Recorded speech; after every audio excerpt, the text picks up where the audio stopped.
Hey guys, I'm all cozy now to talk about yet another mechanical theme in Dungeons and Dragons. Last time we talked about violence, and a lot has been said about violence in Dungeons and Dragons. But today I want to talk about a theme that rarely ever gets covered, even though it's extremely important: sleep. That's right, rest is an extremely important mechanic in Dungeons and Dragons.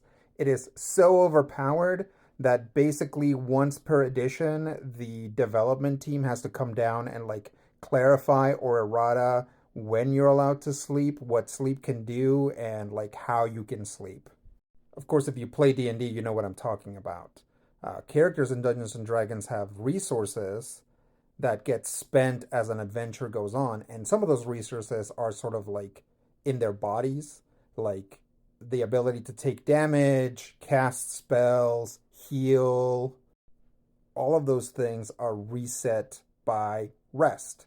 And so you often have players trying to figure out ways to rest while in the middle of adventures, right? Like they try to section off chunks of a dungeon so the mage can take a nap, or they travel for something and there's still daylight, but they're like, you know what, we're just gonna sleep.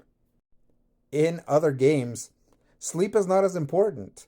um, Dungeons and Dragons, like many other games, has rules for exhaustion. For example, if you don't get enough rest, your stats start declining. Lots of games have stuff like that, but like D&D, those stats rarely ever come up, largely because characters are assumed to get enough rest in most other games. I do like talking about rest in Dungeons and Dragons because it is such a strong thing that is just such a normal thing to do. I guess I've been playing a lot of Monster Hunter Wilds, and that has big mechanics around eating lunch. It's like you're fighting a monster and it's like, oh, I'm not doing any damage and I'm getting so tired. What happens? Like, oh no, I forgot to eat lunch.